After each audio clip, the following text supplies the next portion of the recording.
it's working fine. Oh yeah, so it's do you want to have it on so we can see whether it works? No, it's up to you. No, no, no, I prefer this Okay. one. Yeah. Bueno, vamos a dar comienzo esta charla. Bienvenidos, bienvenidas a todos. La verdad es que es un placer ver la sala llena. Bueno, y sobre todo ver antiguos alumnos que me he encontrado, que también da mucha alegría, aunque le hacen aún un poco mayor ya saber que están casi terminando medicina. Entonces, bueno, como os digo, muchas gracias por venir a este anfiteatro Santiago Ramón y Cajal, que, por cierto, si no lo habéis visto, luego os invito a la salida a ver la exposición permanente que han comisariado 3 profesores del Departamento de Biología Celular de esta casa. Y bueno, simplemente, además de daros la bienvenida, agradeceros a todos los que estáis aquí, agradecer a David, thank you very much for being here this afternoon.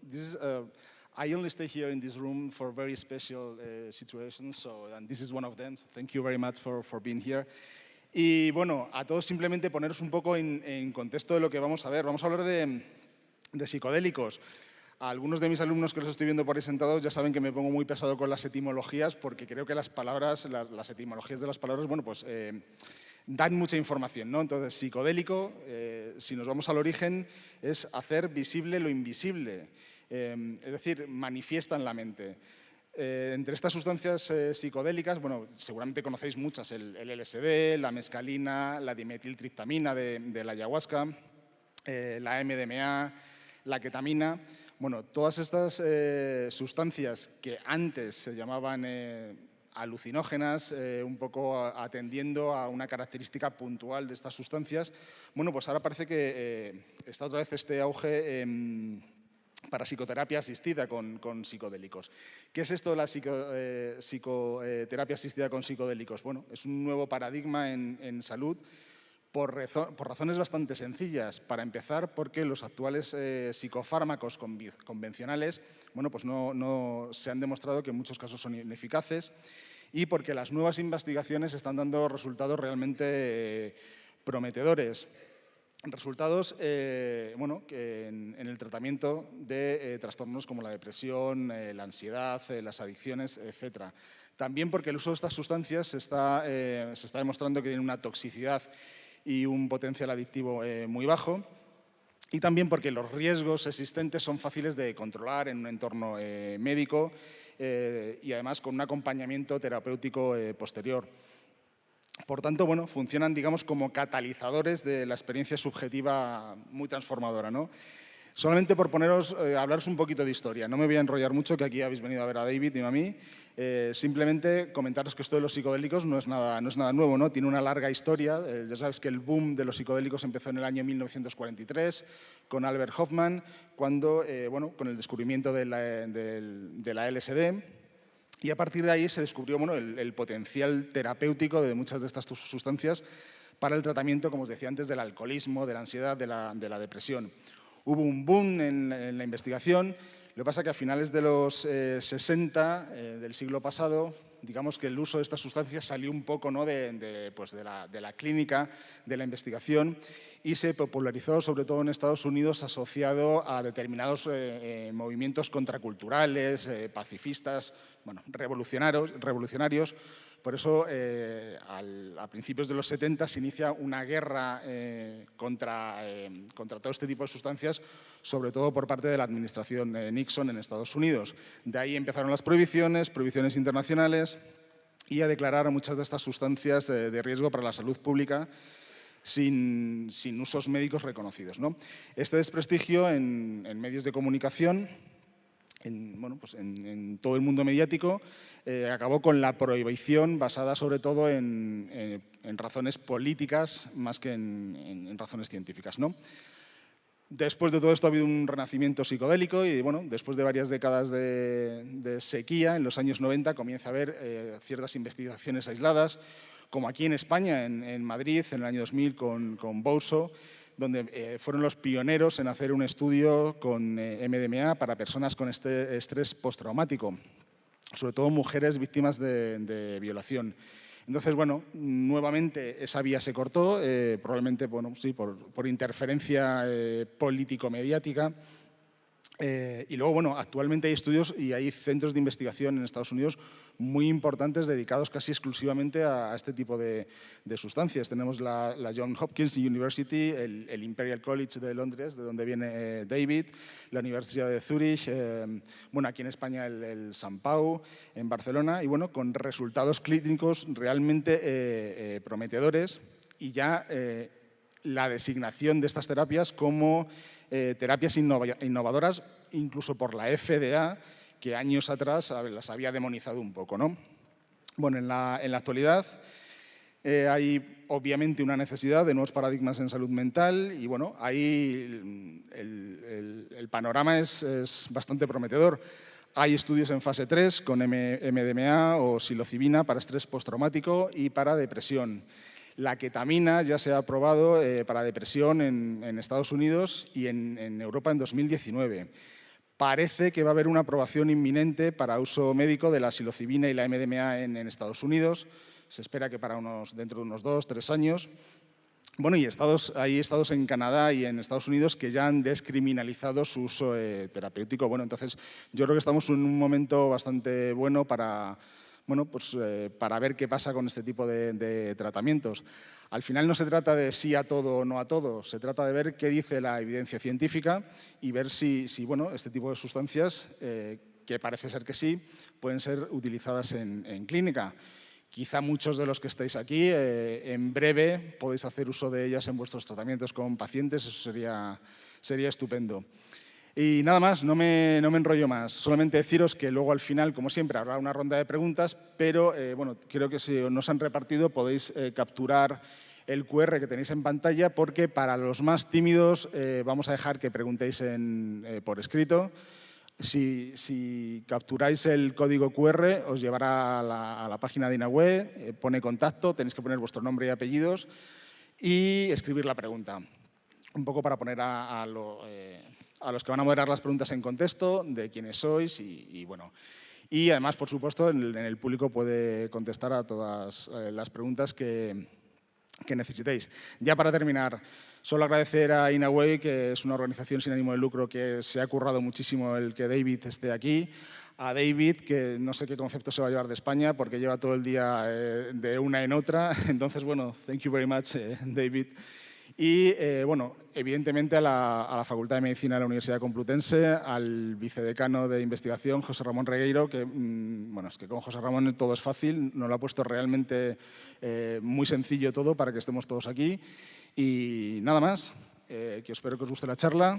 Yo ahora voy a bajar por allí como una vedette, así que espero no caerme. David, thank you very much for being here. Thank you. Thanks a lot for the introduction to the topic, and thank you so much for inviting me. Thanks to the faculty. Thank you to all of you for being here and sharing some time with me this afternoon. So I'm very delighted to be able to invite you a bit in some of the work that is being done at the moment in psychedelics, with a bit of a bias towards what we are doing in our lab at Imperial. So I'm a psychiatrist and neuroscientist and work in the Center for Psychedelic Research. It has only been called the Center for Psychedelic Research at Imperial for the last few years, 3 years or something like that, but we have been doing the work for quite a lot longer. I came over after my PhD in 2009 and did postdoc work at Imperial together with Robin Carhart-Harris and under the mentorship of David Knott, who's now heading the center after Robin left to become a professor in the US in San Francisco. So it will be me then presenting some of the work that the lab is doing and also some work from other labs, and try to gently introduce, for the ones who don't know that much about psychedelics, have a sort of a relatively gentle introduction. What are these drugs? What compounds are we talking about? A little bit about their pharmacology, so we know what we're talking about. So we founded the center. So the logo to the left, that's the center itself, and then we have more recently launched which is basically a research clinic under the center. So there are two sides of the same thing, but we have now our own space, and that space is located within mental health. So it's in a mental health hospital called St. Charles.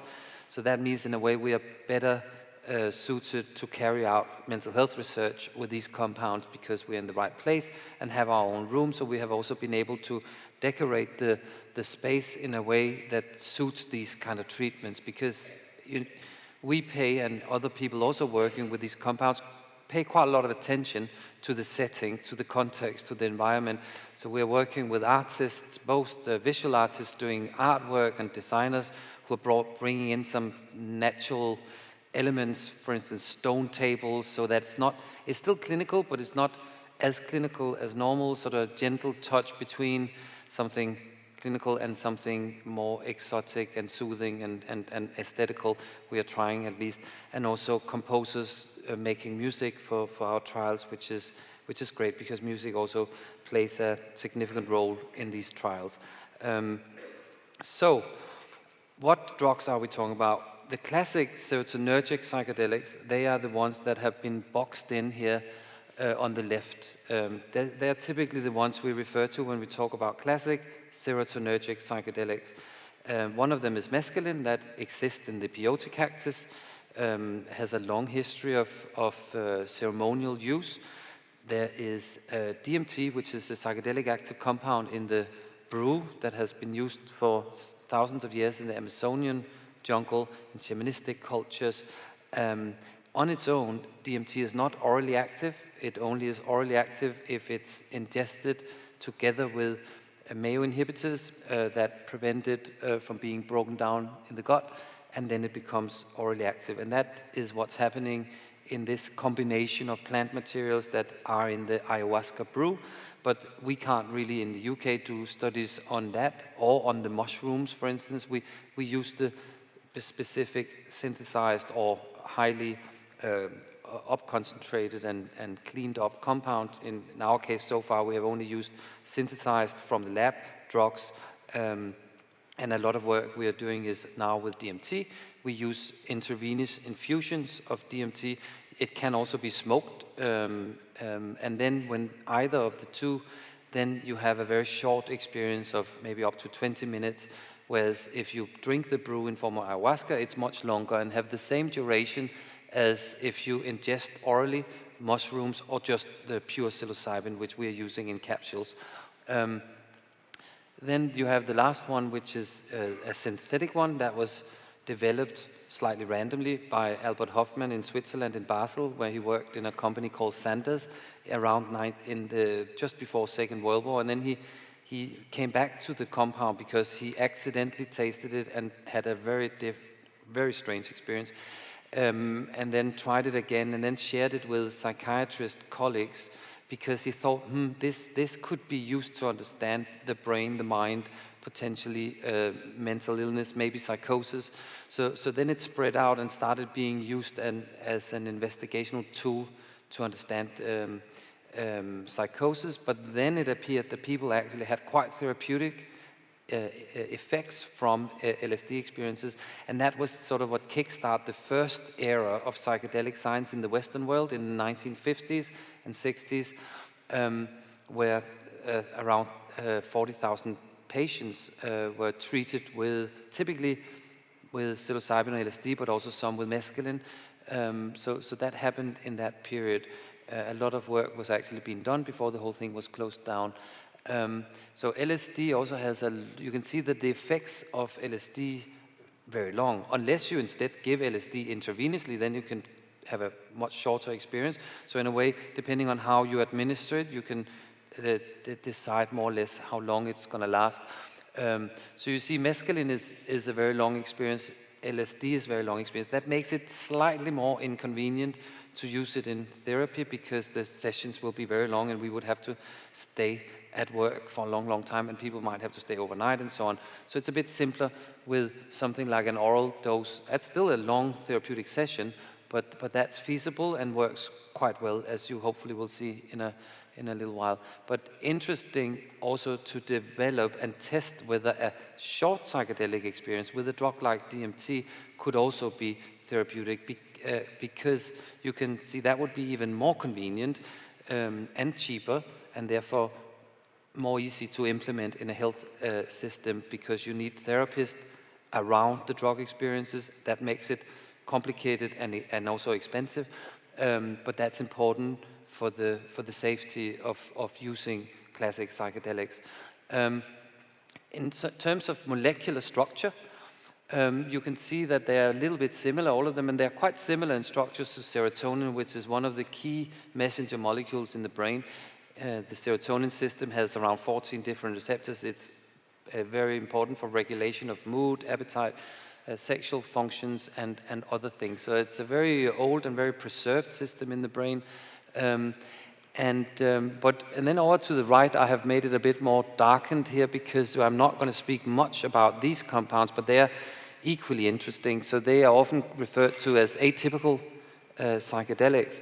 So their pharmacology is different. They work in a different way in the brain. However, they overlap with what they are producing in terms of psychological effects. So the phenomenology of atypicals are different, whereas these are much more overlapping in what people are experiencing.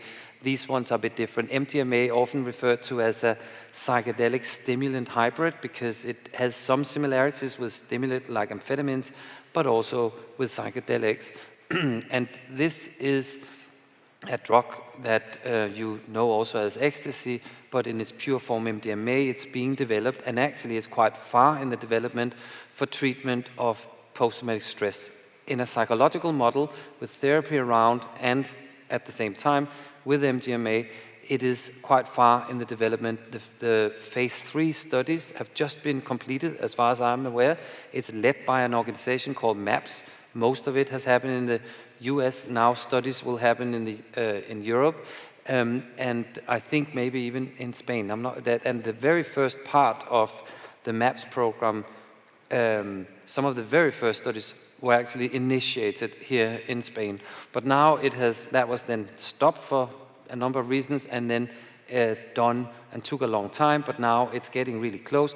They are going to file to the FDA, the regulatory body in the US, who are overseeing and regulating and approving a new treatment. So that's quite far, and an interesting development. Ketamine is even further, because it already exists as a medicine. It was developed and started out as a medicine in anesthesiology. Now, so it can be used for pain and can be used for sedation. It's quite safe because people don't stop breathing, so it's very practical out in real life when people need sedation in car accidents or ski accidents or in war zones and so on. But it's also used in hospitals. It's also used to sedate animals in veterinary sciences.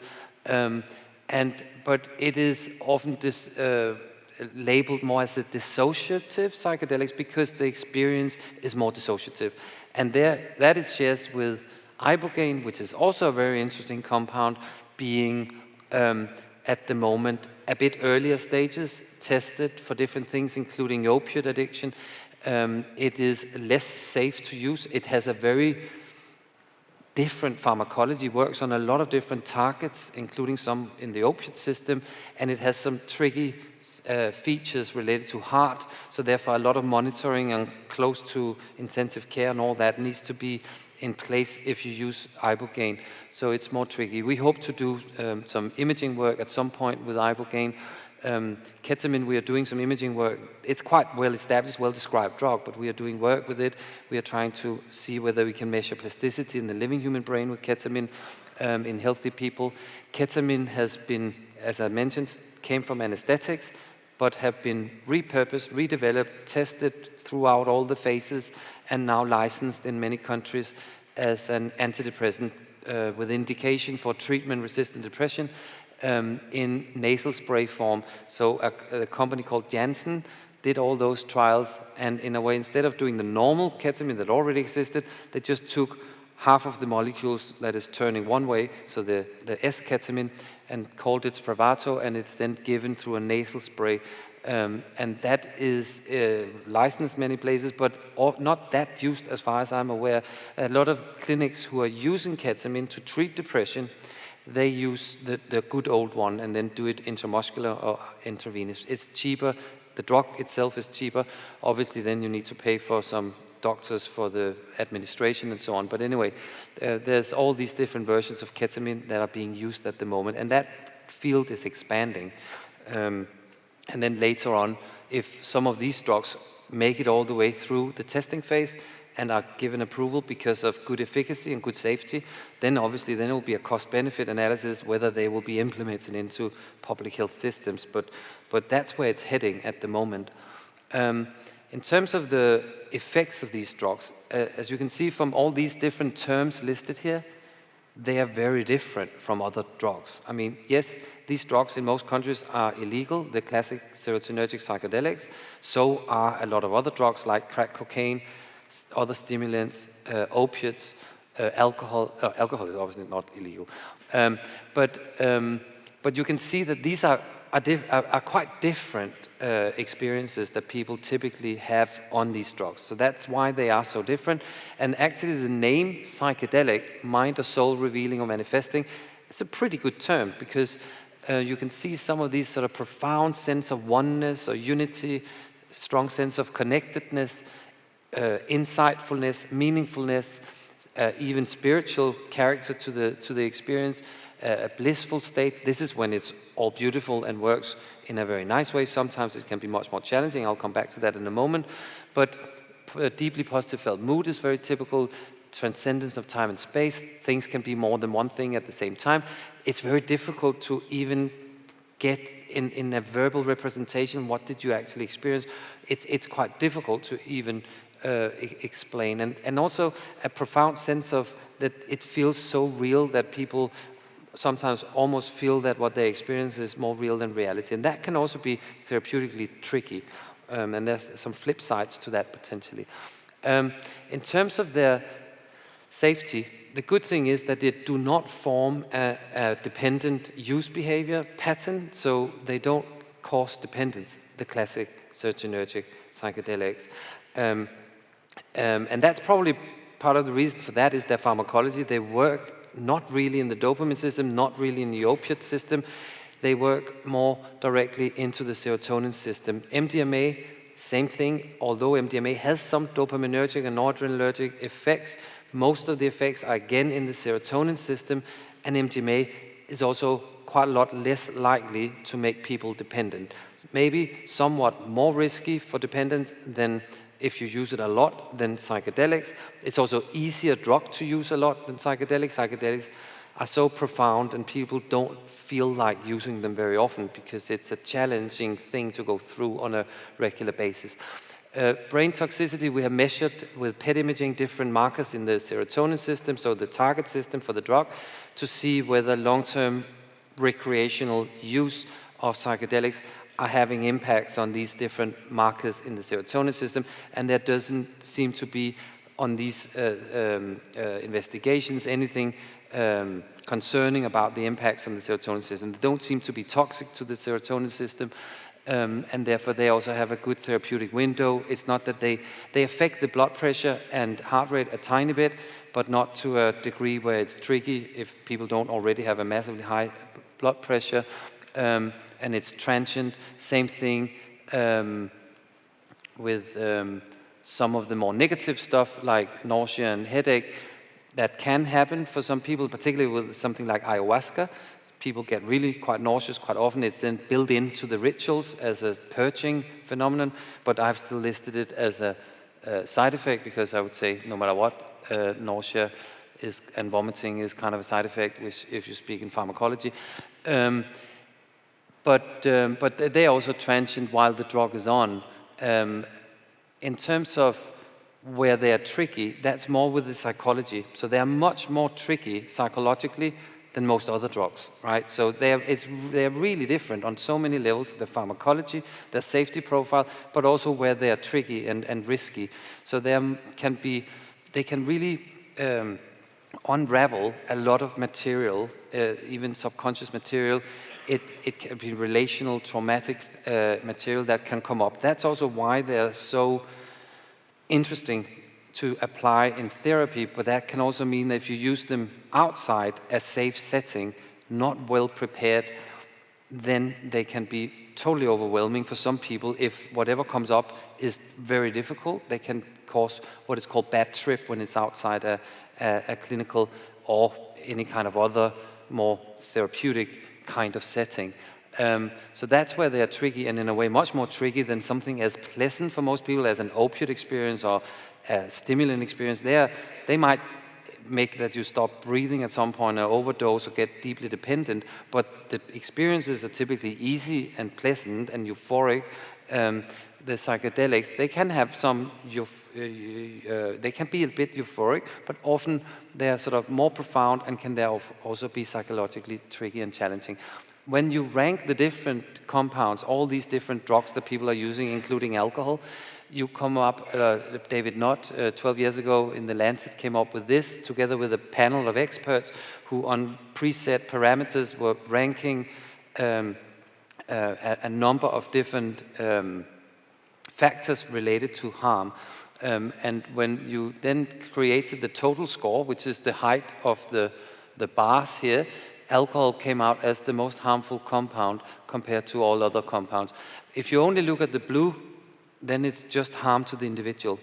And it's independent on how many are using it, obviously, because obviously more people drink alcohol than use any of the other drugs, but it's independent of that. Then alcohol would drop down to number 4 and be overtaken by these 3, which is heroin and crack and crystal meth. But down in the interesting end of it, for this talk and for the work we are doing, there you have the psychedelics. So you have the psilocybin mushrooms, you have LSD down here, and that's obviously reassuring. This has been replicated. Also, if you ask people who have used a lot of different drugs, if they rank them themselves, they end up with the same ranking, and other groups, other places in the world have done similar rankings with other experts and ending up with the same ranking, very similar ranking to this. So all that reassuring, and the reason why these drugs have been brought back in attention and are being studied again. A little bit about the pharmacology here. We are in a serotonin synapse in the brain, presynaptic, postsynaptic, the synaptic cleft. Here you have some receptors. As I mentioned, there are 14 different kinds in the serotonin system. One of them is called the serotonin 2A receptor, and that receptor is particularly important for the effects of psychedelics. It's not just developed psychedelics, it's a very well-preserved receptor through evolution. It's located in very high brain function areas, highly expressed in the default mode network, so self-related, higher-level thinking. They have a lot of 2A receptors. The psychedelics, the main effects, or a key effect, I would say, of how they work is by stimulating that receptor. So the better they are at stimulating that receptor, the more potently they do it, the more potent they are in their psychedelic effects. SSRIs, in contrast, they work more presynaptically. They block the reuptake of serotonin and therefore increase the serotonin in the system. So MDMA works more towards the side of SSRIs, but in an even more potent way. They even make this little vacuum cleaner push out instead of just suck it back in. So you have tons of serotonin out in the synapse. So if that also explains some of the differences between MDMA and psychedelics. MDMA out in the real world, sometimes it's not seen in the clinical trials where it's typically given safely in the morning and people get their sleep later on. But if it's used out in the club scenes and so on, ecstasy, sometimes people feel a bit of a dip, maybe a bit anxious days after. And one of the reasons is that MDMA, when you take a lot, it does deplete because it works here on the production side of things. It also inhibits a bit the production of serotonin itself.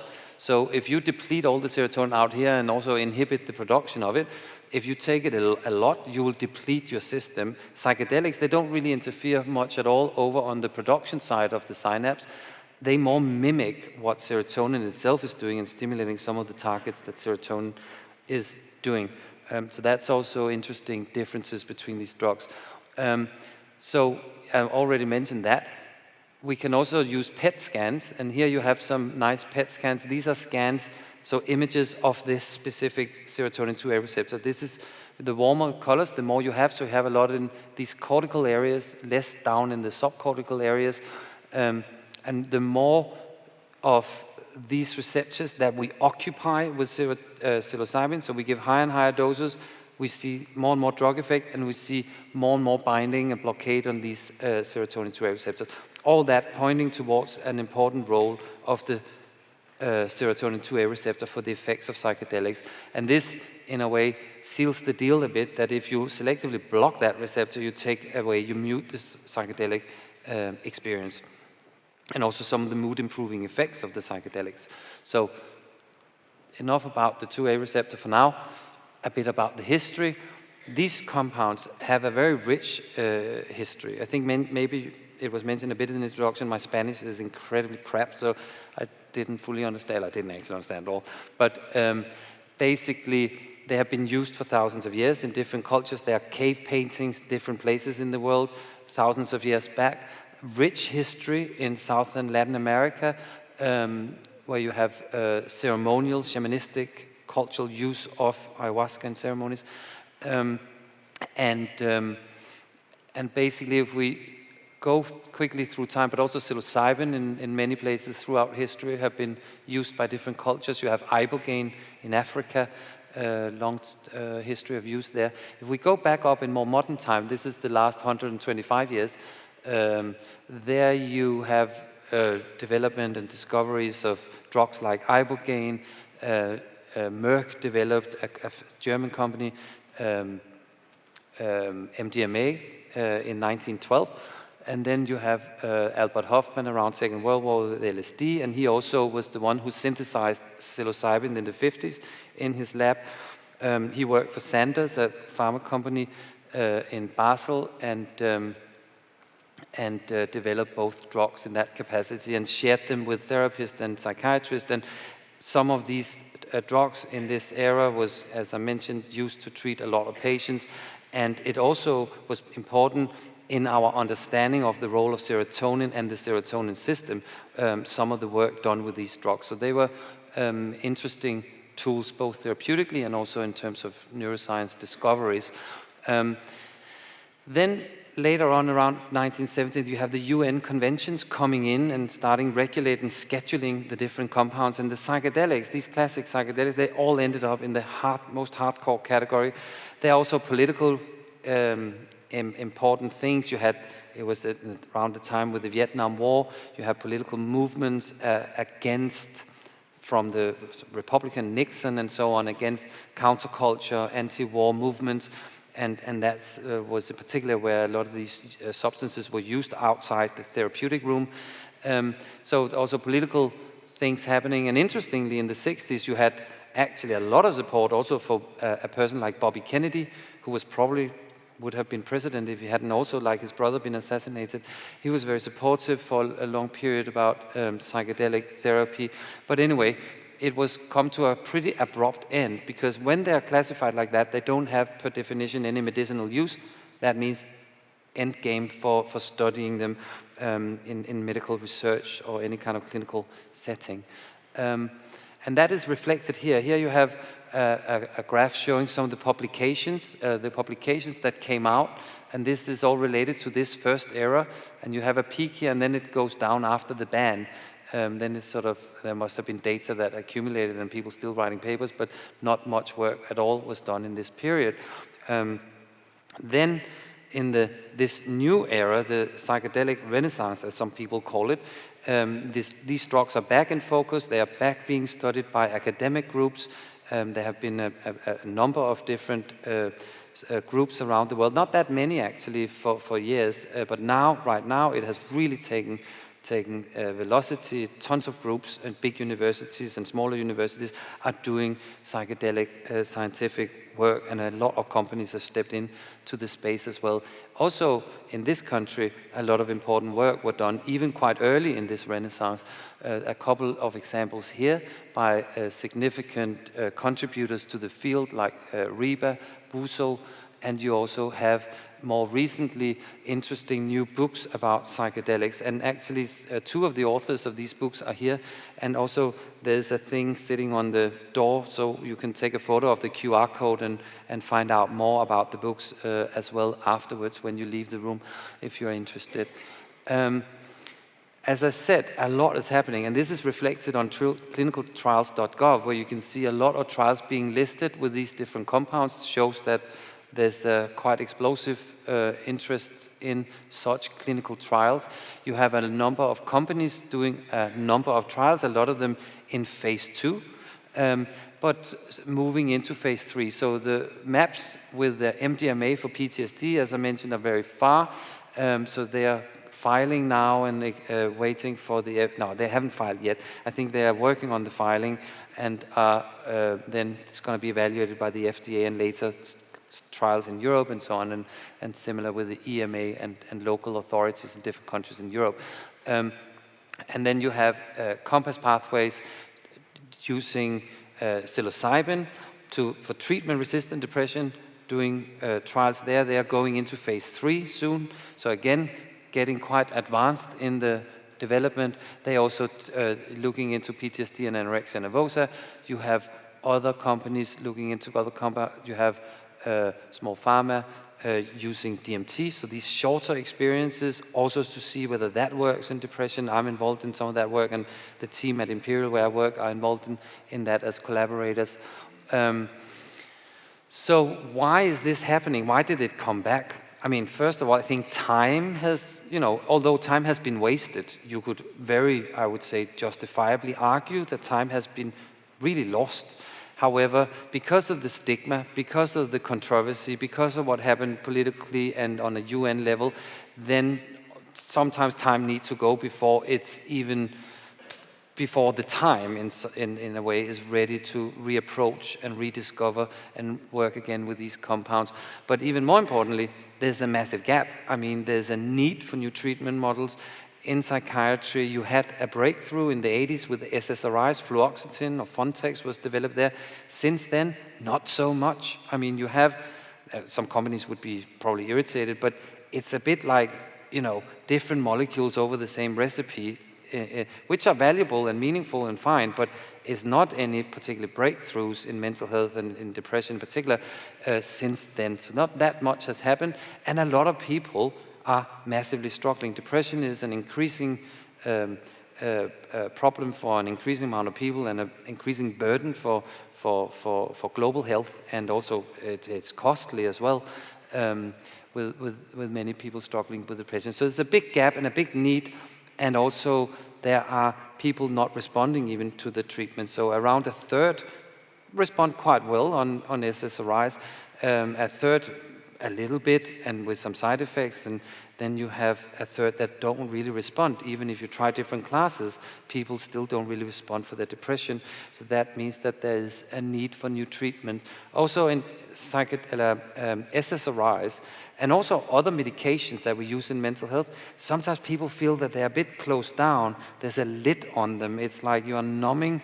It's not for everybody. I would say that's important to mention. Some people where these just really work well and they really help with the depression, I would say they're the few where it really works well, not much side effects at all, and it really takes away this blanket of depression, and people can re-engage with life. They're not blunted. The blunting coming from the condition is taken off, and they can live their life. And that's amazing. That's what we would like for everybody, but it's just not the case for everybody. Some people feel that the treatment itself is actually putting some lid on, is not helping at all with the antidote, and actually causing some blunting. And also other side effects, you have issues around discontinuation. That has been a bit ignored for a long time by psychiatry. I dare to say that as a psychiatrist myself, but a little bit, people are just getting their symptoms back. Yeah, but not everybody. There is a real thing for some people that they really struggle, get very unpleasant effects when they are trying to be tapered off the SSRIs, in particular if you do it very quickly. So that is a significant issue. So there's more and more maybe critical assessment. How efficient are they? Do they even work? I would say overall the consensus is they do work. They don't do magic for the great majority. For few they do, but a little bit. But the side effect, the issues about discontinuation, sexual side effects, an important thing that often is a bit not spoken about, but is really important also for a lot of the treatments that we use in psychiatry, a lot of the medication. And then obviously if you look carefully, systematically back at some of the data from these 1,000 publications in the first era, 50s, 60s. You can, if you look at those data, try to do meta-analysis that has been done both for the depression side of things and for addiction, which mainly was LSD for alcohol addiction. When you look at those studies, the best one, and you pool them together and look at the data look really quite good, although it was still banned for reasons that I already addressed a bit, but that's a long story, what happened actually back then. But anyway, and then, as I mentioned before, reassuring safety profile. And then also, back in the days, in the 50s and 60s, we didn't have an MRI scanner, CT scanner, or PET scanner.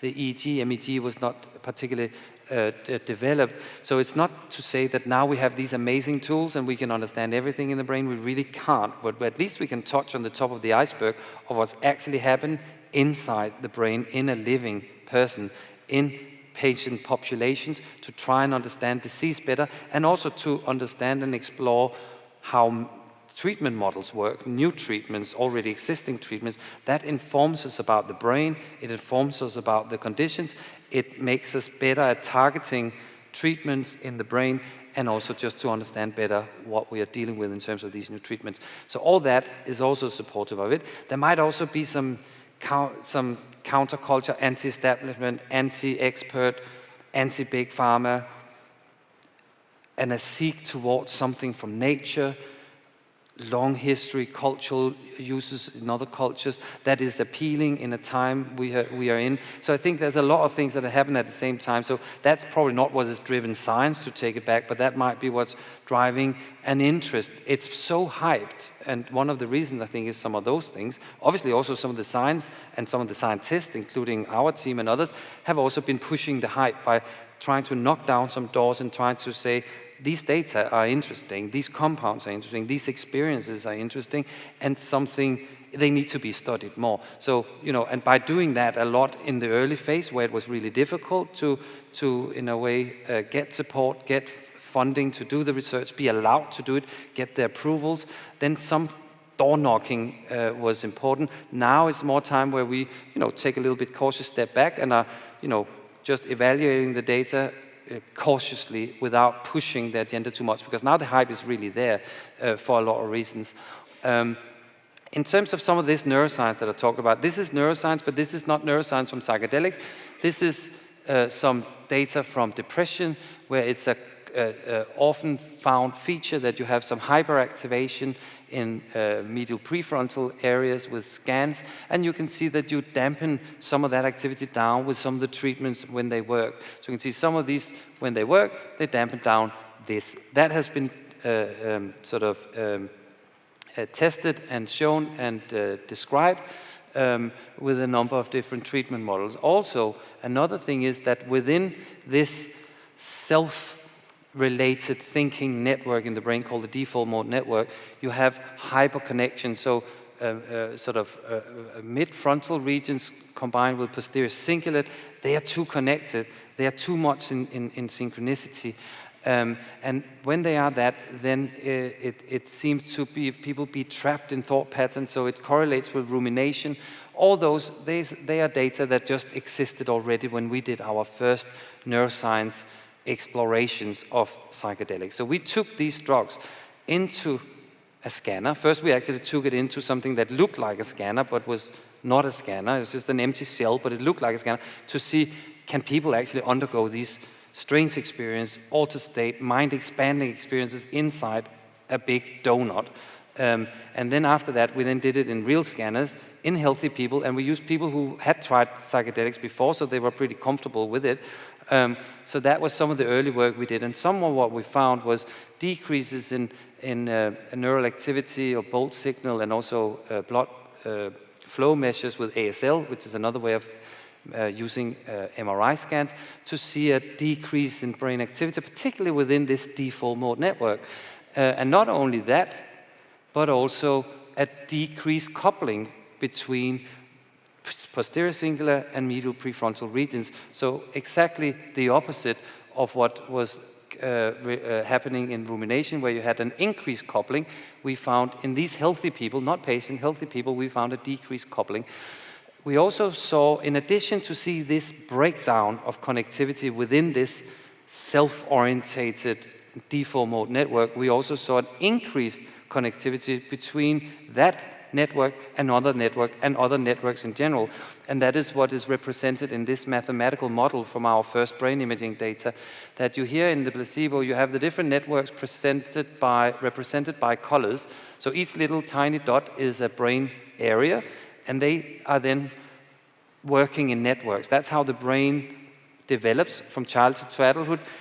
Regions find out that they need to be connected in order to efficiently work out things together. So that's how these brain networks develop. But in the psychedelic acute state, some of those networks are broken down. So within network connectivity reduced, and between network increased. So they're the same number of connections between brain areas, and there's here, so same number of lines, but here you can see that they go across the network. So we have a breakdown of the separation of these networks. And that means, in a very simple term, we found in these early imaging studies signs in the opposite direction of what has been discovered in depression. That doesn't mean that, oh, this will work. That's really too simplified. But at least it was tick points on the list of building up the case and convincing ourselves and also others that this was meaningful to reinvestigate in this new Renaissance period of psychedelic science. So we did a depression study. That was a proof of concept, small trial, 20 patients, living up to the criteria of treatment resistance, or what you might rather want to call hard to treat, because if it was resistant, why bother? So it's a bit of a stupid term, but that's nevertheless what everybody and us, we call them. But 20 patients went into the trial. 18 of them were severely depressed, 2 of them, and they had tried talking therapies. They had tried 2 different classes of antidepressants. They went into the trial. Remember, no control condition, no placebo. It was a feasibility study, basically. And we did imaging before they got the compounds, and 1 day after, the full dose of 25. They had a test dose 10 days, a week before, of 20 milligram, which is a low-moderate psilocybin dose, but then they got the full dose 1 time. And then we did some more imaging, and then we followed them with different scales, different questionnaires, depression measures, and so on. And that was published some years back. And overall, as a group, you can see that this is the bold bar is the depression scores. So the severity of the depression is dropping. This was the primary time point, was 1 week after this 25 milligram dose. And you can see overall average decrease in depression scores. And what is really interesting is you can see that that is somewhat maintained or sustained over time up to 6 months. So there you have a single intervention, in this case, with a full psychedelic dose. It's not just given to people at home, it's well prepared with therapists who are preparing them for the session, supporting them around the session, and doing some psychological integration afterwards. It's in a very safe space. People who have a history of psychosis or first-degree relative psychosis, they're screened out, so they're not entering such a trial. It was cautious, and then a purposely built space. You'll see a photo of it, one of those spaces in a moment. So that's how this study was conducted. And what we can see is that the profoundness, the nature of the psychedelic experience, this psychological peak experience that is classic for these psychedelics, the depth of that was correlating, associated with the treatment outcome. And that is not just something we have found. It has been seen in a range of trials in this last 15 years, whether it's a study with psychedelic treatment for addiction or healthy people testing well-being. You can see that in most of the studies, the psychedelic experience seemed to be a predictor of the treatment outcome. So there's something really interesting in the experience. Whether that's causal, it's hard to separate, because it could just be that the more brain effects biologically, the more you'll also have this random experience, and that's just a side thing, but everything is happening inside, even if you numb the subjective experience. That is being studied more at the moment. We can get back to that. So basically here, this is why it caused a lot of excitement, this trial, and associated work in that period, also from a few other centers. That's because you have a single intervention, you have long-lasting effects for most people, and you have this relationship where there's something psychologically induced by pharmacology that has an impact on your mental health.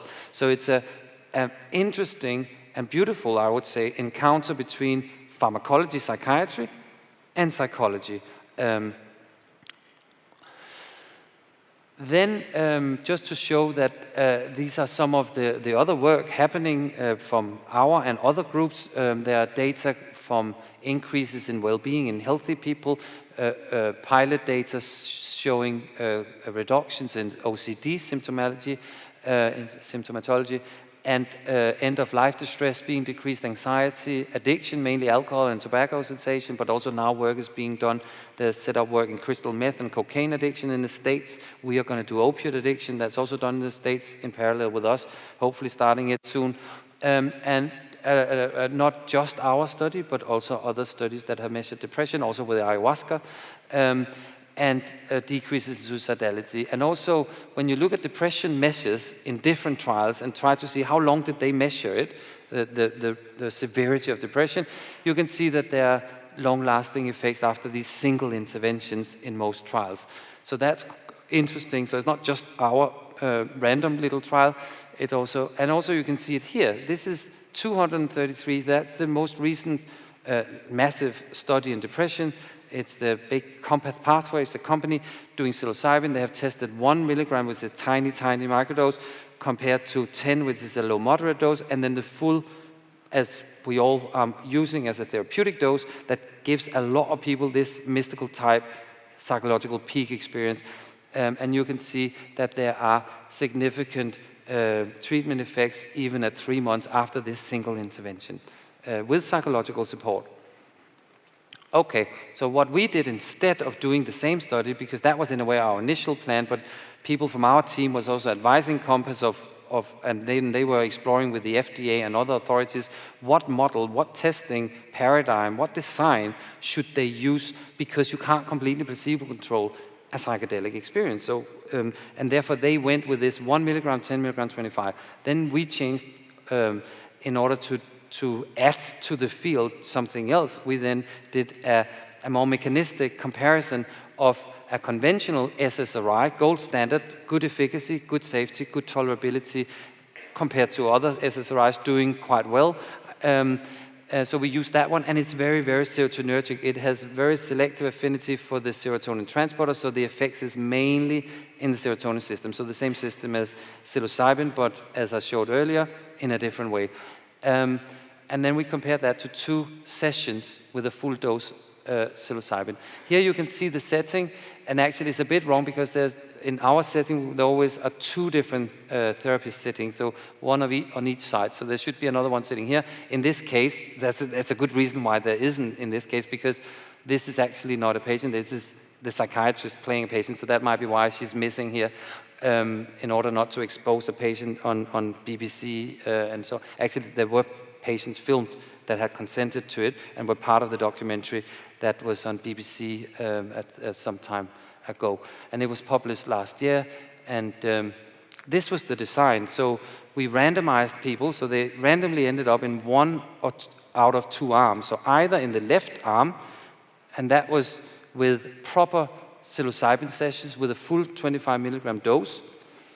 They had it twice, here beginning and then 3 weeks later.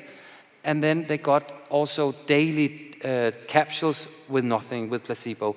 And in the other arm, they got fake psilocybin sessions with a tiny, tiny dose, 1 milligram. And then they got real capsules with escitalopram. So they got the SSRI treatment daily for 6 weeks. So this is the 6-week time point is important. So that is 3 weeks after the second psilocybin dose, and it's after they had been on 6 weeks of treatment with SSRI. So that's the sort of key time point. That's also where we had the MRI, and obviously we had it also at baseline. So the results are these from this trial. You see an early, fast onset of the antidepressant effect. You see significantly greater increases in well-being, which obviously is a more secondary measure in a depression trial. If you look at the depression measures, they sit over here. So if you have a vertical dotted line, if things sit right on the middle, absolutely same results from psilocybin to the escitalopram condition. If they sit to the left of it, they're favoring the psilocybin condition. If they sit to the right, they favor escitalopram condition. And you can see, and if they're green and they're not touching, then they are statistically significantly favoring psilocybin. So you can see almost all measures in the entire study favored the psilocybin condition, apart from this one, and that happened to be, ironically enough, the predefined primary outcome measure that we had in the trial. So therefore, the New England Journal paper that I showed on the previous slide, the headline was a little bit dull because the predefined primary outcome was not actually, just not significantly separating the two groups. But if you look at other depression measures, Hamilton depression, Beck's depression, MADRS, they all favor psilocybin. And also, very interesting, response rate and remission rate massively favored psilocybin, also when you look at quits as an outcome measure. Then what about the follow-up? Because we had all this treatment going for these 6 weeks that you just heard about, but we tried to collect information about the severity of the depression in particular, but also a few other things for a follow-up period, in this case of 6 months. In that period, we don't have much control of what's happening. We can't, because we are not giving people any treatment, then we are also not, that would be very unethical to tell people, don't do anything, just sit and wait and do your normal thing, but don't take any treatment. So people are obviously free to take antidepressant medication, to go to a retreat in Costa Rica and take tons of psychedelics. They can do whatever. And they might get in trouble for some of it, but they could also go to talking therapies, obviously. So we then looked at the data, and you can see here,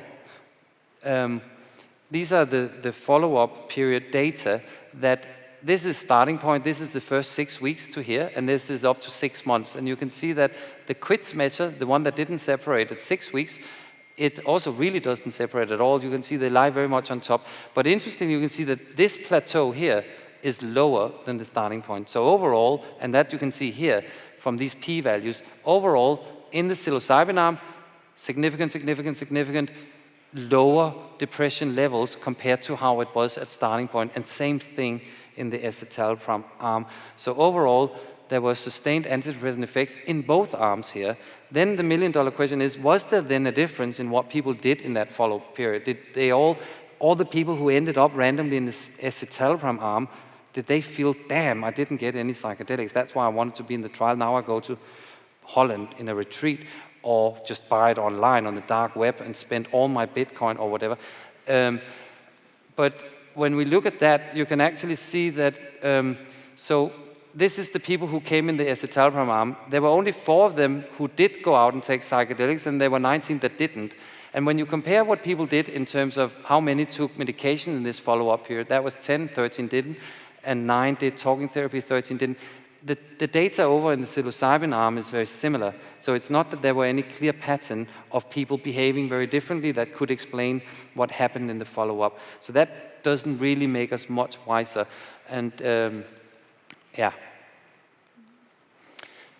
Then in terms of discontinuation, that's an interesting one. So that was more sort of looking back at the data and analyzing in a different way, but in a quite, I think, interesting way. We looked at people who, when they came into the trial, if you were already on an antidepressant, you obviously would still be quite depressed, otherwise you wouldn't qualify for the trial.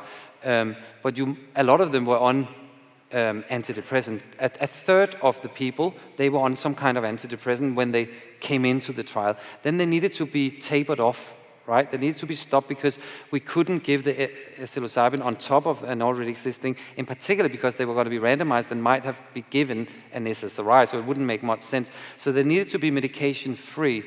And in a way, nicely for us, 2/3 of them were medication-free already. They were not on any medication. You could also argue, why would they be if they were, it didn't work and they were still really depressed? But 2/3, 39 out of the 59, they ended up in these 2 arms. You can see here, they were the ones who came in medication-free. They didn't need to be tapered off.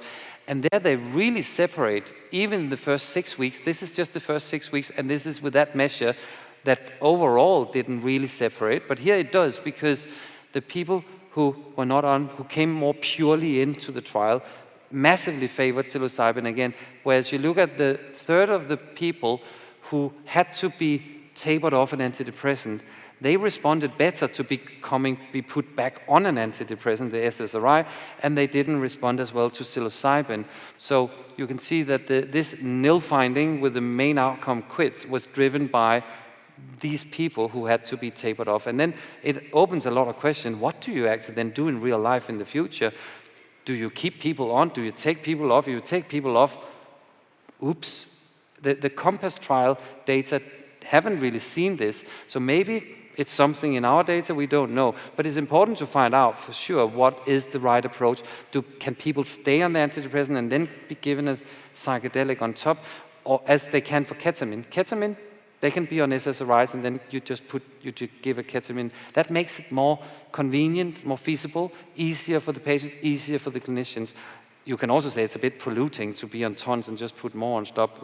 But anyway, it makes it easier to deal with and it gives more flexibility.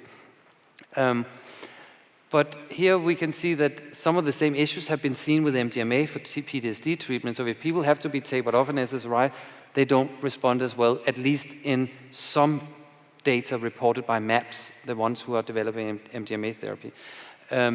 Some other work has shown that it might not have massive impact if you take healthy people, you give them SSRI, and then or placebo, and you give them psilocybin after a couple of weeks, then it doesn't seem to do much to the plasma levels and to the subjective experiences being on these SSRI. But it's only for 2 weeks, and it's in healthy people. The brain might have not adapted fully to the SSRI continuous treatment, so it should be interpreted with caution.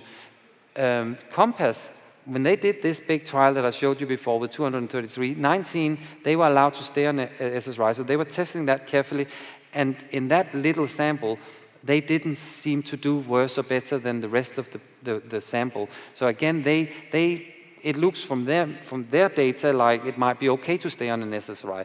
And MAPS are trying to consider something like this.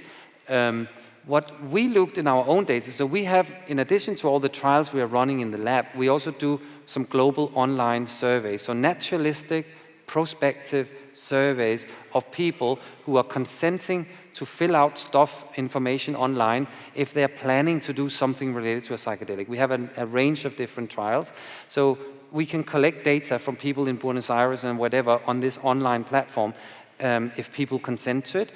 And so from that kind of data that we harvest, we can test something like, what if people are reporting they're on an SSRI, they're staying on it when they do the psychedelic? Then we can compare that to people who are not on, but they are matched for clinical issues at baseline. So when we do that, we have done, I think it's around 50 people compared to around 50 people.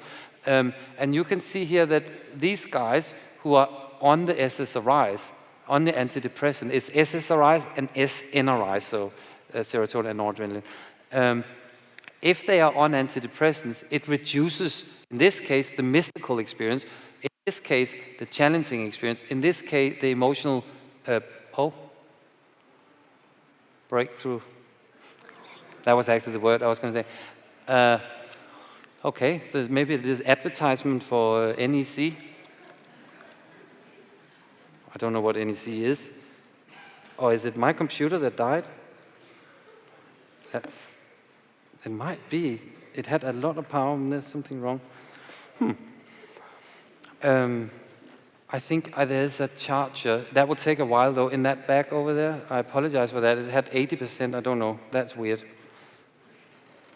Okay, I'll freestyle it without slides and try to remember what I was going to say. Where were I? Yeah, so basically, this is one of the more technical things I was going to show you. So this is going to be fun without the slides, but so basically, follow me on this one.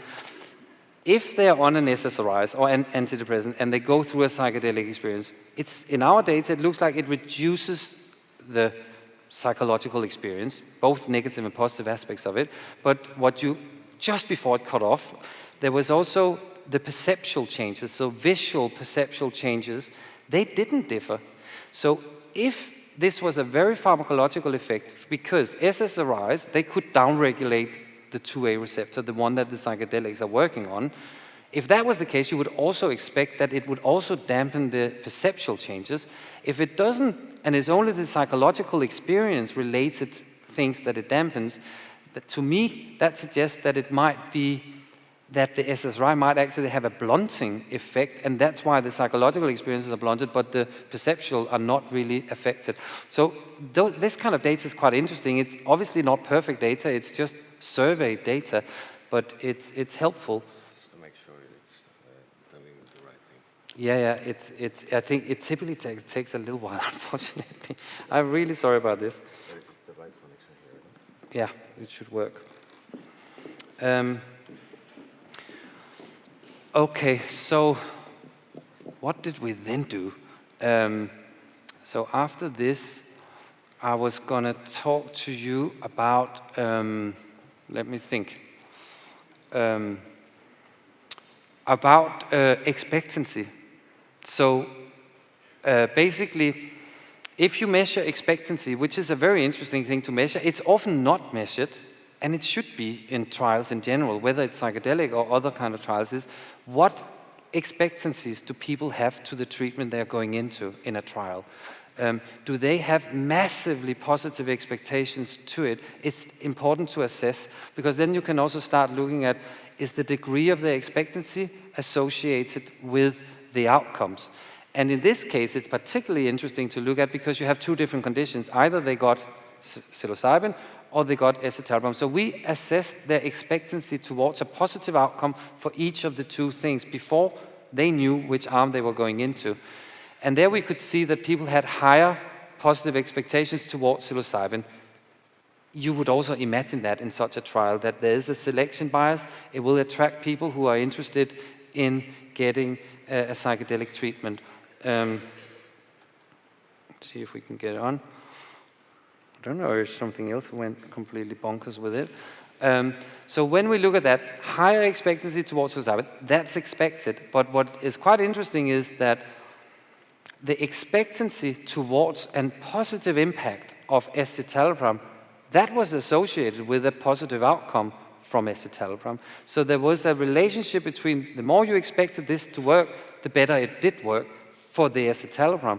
But for the psilocybin, quite surprisingly, there was no relation at all. So it didn't seem to matter that much how much you expected to work and how much it actually worked. That's quite reassuring for psychedelics. At least it's one finding, but it's nice because often it's said, yeah, but it's all down to the expectancy, but it doesn't seem to be the case at all. Let's see if we can get this on.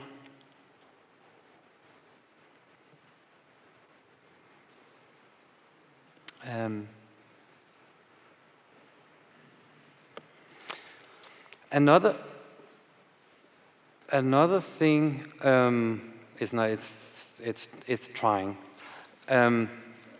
Another thing that we looked at was some psychological mechanistic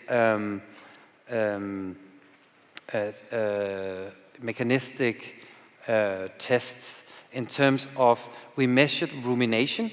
You can measure that with a scale. We also measured thought suppression. And what we could see was that psilocybin decreased the rumination and it decreased the thought suppression, which is a kind of unhealthy defense mechanism where you are basically suppressing difficult material.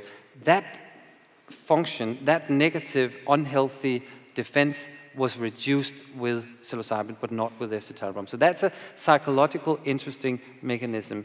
Other things that we tested in these studies, we also did a lot of interviews, so free narratives, so people just speaking about the experiences and what they got out of it. And then you can try to define some themes across all the patients and what they're experiencing. And when we did that, we could see that one dominating theme was that people experienced a sense of, yeah, I can see it's back, of disconnect becoming, changing to connectedness, and avoidance, psychological avoidance, turning to acceptance. So you have a reduction in rumination, you have a reduction in thought suppression, you have an increase in connectedness from disconnect, and you have an increase in acceptance from avoidance. They are all really quite interesting psychological features of the psychedelic treatments as it looks now, and an increase in psychological insightfulness. All really important features. So this is some other long-term. So we measured, in addition to measure the depression severity with this QIDS measure, we also measured a few other things that we had up until 6 months follow-up. So we had work and social functioning. That did significantly separate psilocybin and favored psilocybin. We had meaning of life questionnaire, significantly favored psilocybin also at 6 months. And so did connectedness, as I just talked about, also favored psilocybin, and flourishing also favored psilocybin also at 6 months follow-up period. And then this is what I explained to you before. This is the graphs. You saw the expectancy predicting outcome with citalopram, but not with psilocybin. And then I mentioned rumination and thought suppression. I actually remember the right order of the slides almost. So this would have been slightly tricky no, I could have, but now I'm going to show you it now that I have the privilege of having the slides back. As you might remember, we did some imaging, MRI, in both of our depression trials. You saw the little one in 20 people, and then you saw the bigger one in 59 people. In the 20 people, we had the imaging sitting 1 day after the 25 milligram. In the bigger trial, we had it sitting at this 6-week time point, which would then be 3 weeks after the second psilocybin dose, okay? So that's where we had imaging, and obviously we also had it before anything, so at baseline. When we looked at that imaging, we looked at global functional connectivity, which is this measure of how connected all these different regions and networks are in the brain. And it's a sort of a global measure of the brain on this parameter. And a method to do it is called modularity analysis. And we did that analysis. So if modularity goes down, that means functional connectivity goes up in the brain. And we did that across these two completely separate trials, completely separate patient populations, but all depression and all treated with psilocybin, and in the second study also half of them treated with SSRI. And what we saw was that the modularity went down after psilocybin in the two different studies, and it didn't go down after SSRI. And even more interesting, this decrease in modularity, again, reflecting an increase in global functional connectivity, that predicted or was associated with the therapeutic outcome, and there was no such relationship in the escitalopram arm. So basically, some indications that there might be something specific, not just to the psychological things that I talked about before, where these two treatment models seem to differ, but also in terms of global connectivity. We can also do other things in the MRI. We can show people emotional phases, and we did that at baseline, and we did it after the treatment. When we did that, we can see that the SSRI treatment in this study, it led to this kind of blunting, so a reduced responsivity to the emotional phases broadly. That didn't happen in the psilocybin group. So again, pointing towards some degree of the lid being taken off instead of lid being put on, not to completely ditch SSRIs, because I mean, I'm a psychiatrist, I prescribe them and everything, and they do work for some, as I've already mentioned, but that blunting thing, if anything, psychedelics seem to be doing the opposite, which is very interesting. And something about mechanisms, a lot of work is being done in preclinical models showing that psychedelics and ketamine, they are leading to new formations, new connections to brain plasticity, basically, in the brain tissue. We also know that the 2A receptor is involved in plasticity. We know it's mediated through it. We know that 2A receptors is key in brain development. We also know that the 2A receptor is instrumental in learning and unlearning. So this receptor is very interesting. It's expressed in high brain function, particularly in this default mode network, and it's really involved in all of this. And the psychedelics, they mainly work through that mechanism. We are then obviously going to be curiously exploring whether that also happens in the living human brain. I already mentioned it, but we are going to use new methods, both EEG, PET combined with MRI to explore brain plasticity after these drugs, both ketamine and DMT in this case. Other people are also looking into similar investigations. I already mentioned this: connectedness up, avoidance to acceptance, negative cognitive biases are being reduced. We have done measures of that, and we can see that trait openness is increased. One of the big 5 personality traits. So if you treat depression with whatever you treat it with, you'll see a decrease in neuroticism, which is another one of the big 5 personality traits. You will see increases in extroversion, which is another of the big 5. But you don't see any changes in openness. But we do see that typically with psychedelics, whether it's healthy people or whether it's depressed people, and openness. And that's openness to other people's ideas, other values, other sets of values, aesthetic appreciation, creativity, all linked to trait openness. One of the sort of, I would say, a bit dominant at the moment hypothesis about how psychedelics might work in the brain and might have their therapeutic action is coming from Robin Carhart-Harris, and it's leaning on a dominant understanding in modern neuroscience about the brain being a prediction error model.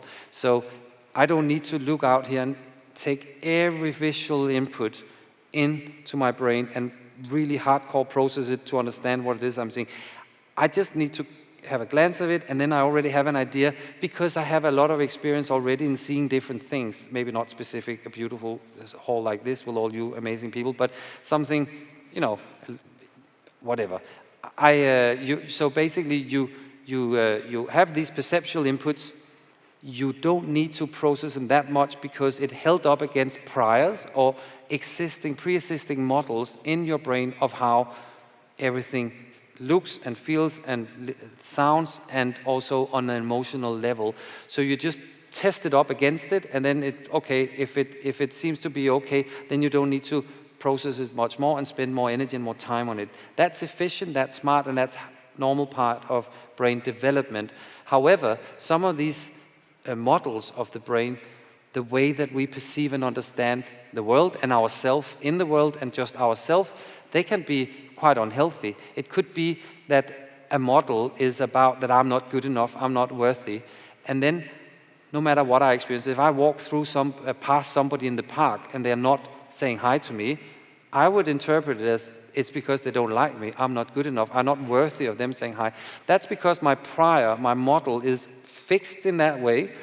And obviously that's not very healthy, that's reinforcing. No matter what you experience, it's held up against and wrongly interpreted. That's also why we see this as a face, although it's a turning mask, because we know that a face is supposed to be convex. We have seen a lot of faces, so therefore that's how we understand it. And that's how visual illusions and other kinds of illusions, they work. It's because of the prediction error, it's because of this top-down regulation of how we understand and perceive the world. And this very flexible, very plastic, with networks cross-communicating state that the psychedelics induced with high entropy in the brain, that might allow a more malleable brain state where these fixed models, these priors, can be reshaken and reformed.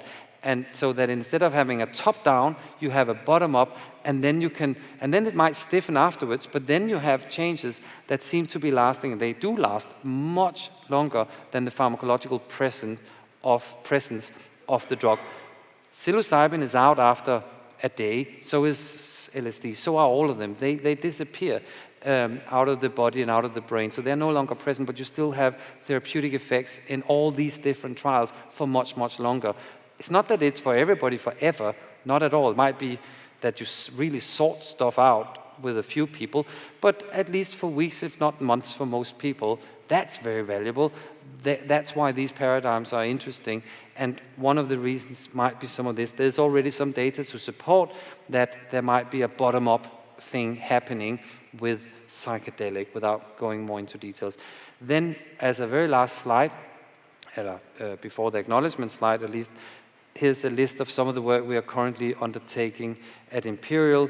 We are doing anorexia nervosa, chronic pain, OCD work, all with psilocybin. So not any depression studies right now, apart from our involvement as collaborator into the small pharma DMT trial for depression. We are doing other work with DMT. We are extending the DMT experience by giving constant infusion. We are testing soon the brain correlates of 5-MeO, very interesting, potent psychedelic. And we are doing all these online surveys. We are doing brain imaging work with gambling without psychedelic, but we are testing mechanisms that will then be applied to future work in addiction with psychedelics, where there's also a very promising field, as I already mentioned a bit, with psychedelic therapies. So I will stop here, and you guys can ask questions, and I just want to thank, obviously, all the people involved in all this work that we are doing. So thank you a lot for your attention so far.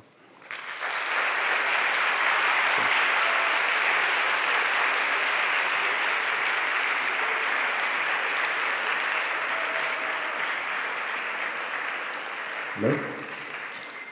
Well, thank you very much, David, for this amazing speech you gave us today. I hope everyone here learned a lot about how psychedelics work and all this work being performed by Imperial College these days. Very groundbreaking research, very important for the future of mental health.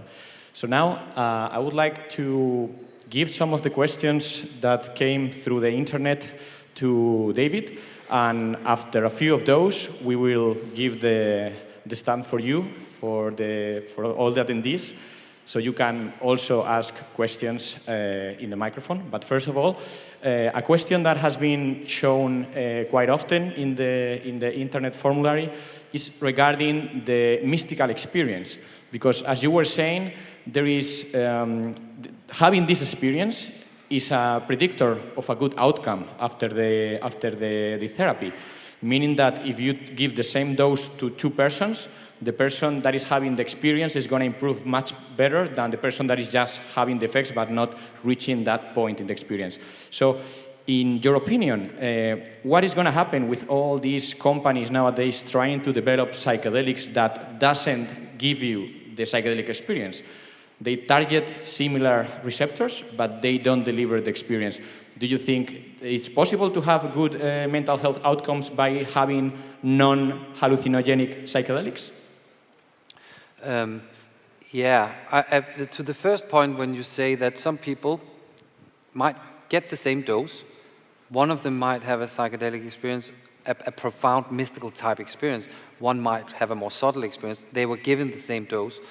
I will say that, as in all pharmacology, there is also something to do with metabolism and plasma levels. So obviously it's more important what ends up circling around and getting into your brain than what you actually take. And people might metabolize a bit differently. So you could, in theory, have two people getting the same dose, but one metabolizing very quick and the other one therefore having more in their body.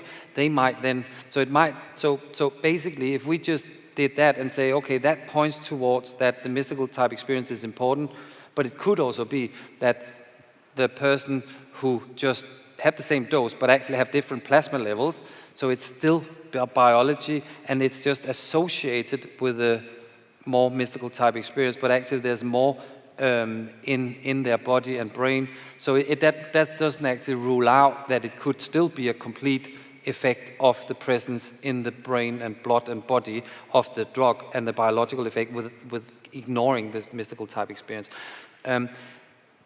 So when that is said, so it's more an association. A lot of people, and you will be, if you read the narratives, the qualitative work from our trials and other trials, and also people outside trials explaining what they go through and why they feel that this has been therapeutic, it's quite difficult to completely ignore the experience that they're having, because it really plays a role in people's way of understanding and explaining in the narrative. So in addition to these correlations, and I think that points to me and a lot of other people that probably is some importance of that experience. And that's also carried through that wisdom of cultural use many places. That's also part of the understanding. However, it's very meaningful to test a non-psychedelic psychedelic, and that's what you're asking about. What about that development where people are looking at some of the same mechanisms, stimulating the same receptors, doing some of the same things in the brain to the networks, brain plasticity and so on, but without having any subjective psychological experience. Boring studies to do because it's less interesting, because you don't have this fantastic interplay between something almost a bit spiritual, altered state, expanded state, psychology mixed in with pharmacology, which is a deeply fascinating space to work in and for people to go through. So it will be more normal trials to do with these drugs, but it's totally meaningful to do. It's a logical thinking, it's a logical question, and what if it did work? Even if it doesn't work to the same level, if it did work to the same level, it would be a total breakthrough and fantastic. If it doesn't and work less, and if it doesn't have any significant side effects, then it's also interesting and will have future. So totally meaningful work to be done. And without me saying it's not going to work, because I really don't know, but I'm curiously going to follow it from other labs. Thank you, David. So another question we received a few times before we start asking our audience today here present in the room is, I guess some students were asking how they could train to become therapists with the possibility of providing this kind of psychedelic-assisted psychotherapy, or get involved into psychedelic research. So what are the paths that students can take to go and to train as psychedelic-assisted psychotherapists or researchers? Yeah. So, I mean, obviously, these treatments are still in the testing phase, right? They are in phase 2, entering phase 3, some of it. It'll take a little while before they are all the way through, and then they will be processed and worked on, and then maybe licensed, hopefully. It looks like it's going that way, and that's great. At that point, in order to implement these treatments, you need a lot of therapists to actually undertake these treatment programs. And so therefore it's obviously a fantastic thing to be trained in. Right now, if you were trained now, you could work in a trial, or you could work out in the real world legally doing psychological integration of psychedelics, because people could take psychedelics themselves and then still need some psychological integration. That's really important, very interesting work therapeutically. But in order, how to get there, I would say there are different training programs. There's the CIIS in the US, there's MAPS program, there's IPI in the US, there is Institute for Psychedelic Therapies in London, there is some of the Dutch places, Synthesis also having a program. There are a number. I would say it's difficult to say because there are a range of different options. I would say that coming in with zero clinical experience, zero therapy experience, that's naive to, I think, then become a super great psychedelic therapist, because it might work well if you know everything about psychedelics and you love psychedelics and you have tried them and all your friends and you are very comfortable with it, and you might have worked in what do you call it, festivals where people are maybe having bad trips and so on. That's really valuable experiences for sure, all of it.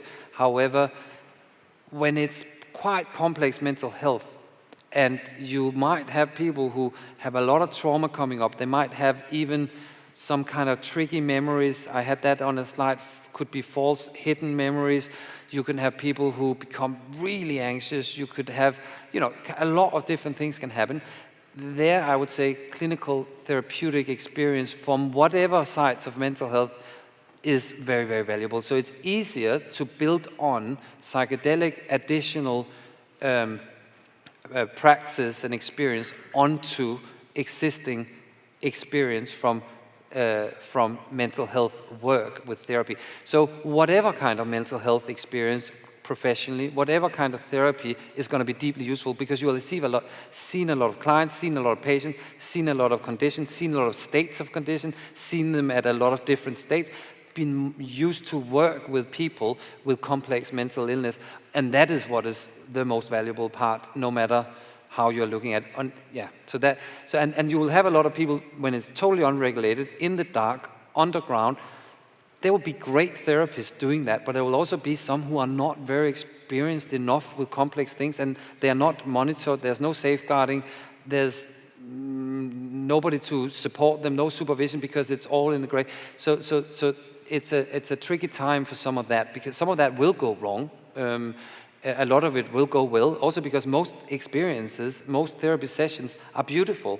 It might be that people are crying a part of it, it might be challenging, but overall, meaningful, insightfulness, all these things that I mentioned, they are typically what happens. So it's more when it gets really difficult, then you need experience that comes from even without psychedelics, but just for therapy and clinical work in mental health.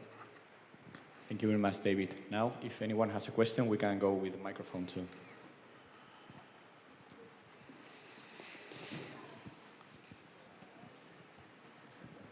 Hola. Hi.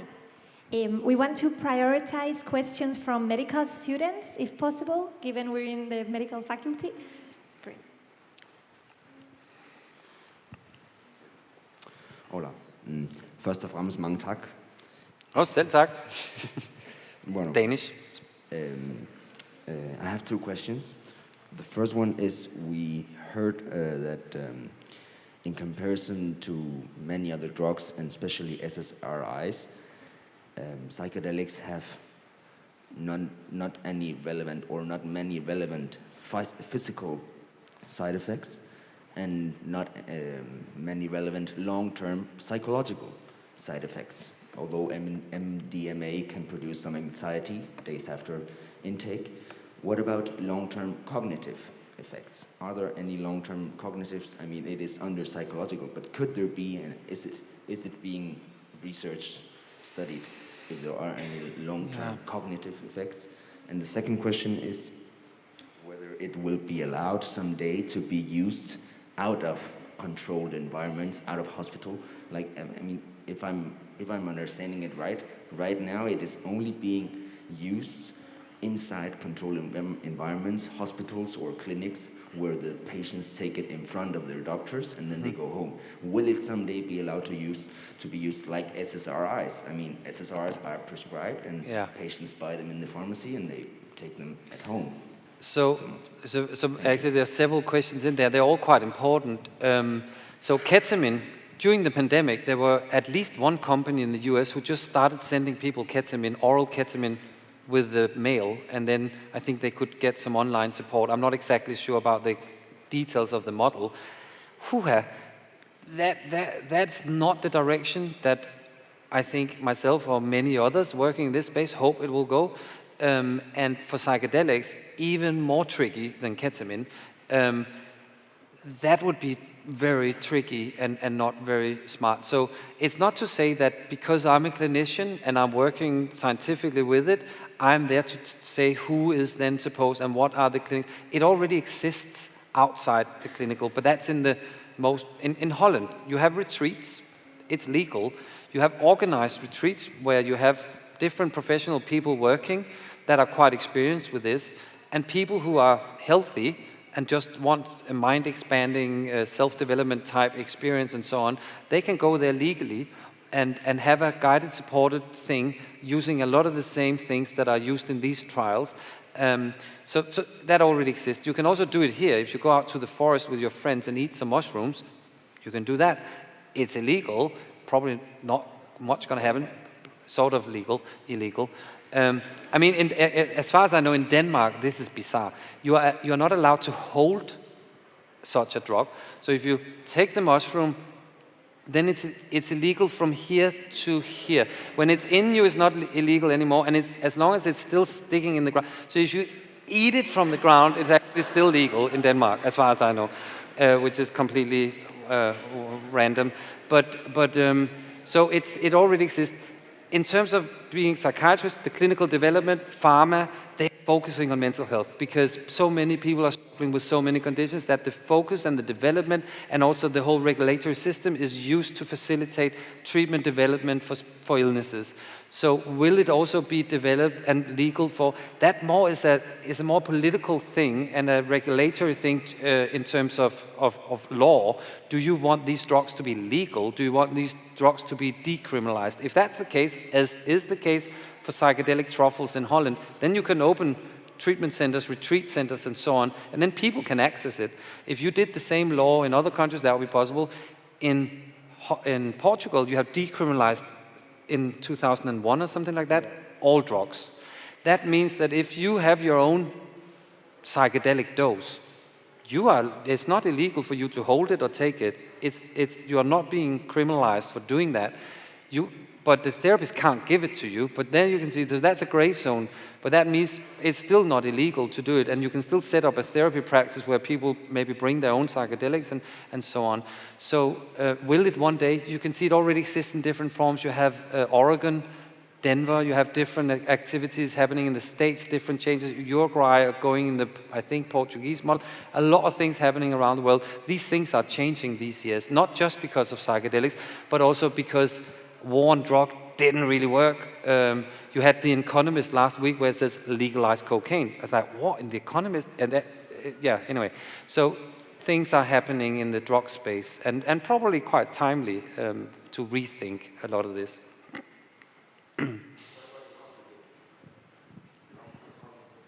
Long-term cognitive, there you go. I forgot the question. Oops. So in recreational use of MDMA, ecstasy, tiny, in some studies, that's people who have used ecstasy with whatever else there is in the ecstasy, in whatever else context, full of alcohol, not sleep for 2 days, partying with ecstasy, tiny, tiny, tiny effects on some memory measures in some studies with heavy, heavy use, completely different from the very few doses in complete different contexts, very safe, getting your night's sleep. So not very likely to be any nasty surprises coming from few sporadic over time treatment sessions with either psychedelic or MDMA. In contrary, if you look at 120,000 people in epidemiological studies in the US, where you look at people who have used that drug historically, including psychedelics, and then you look at things like recent psychological distress, different negative things, then you see that most historical use is making it more likely that you are not doing that well. Whereas psychedelics sit on the other side.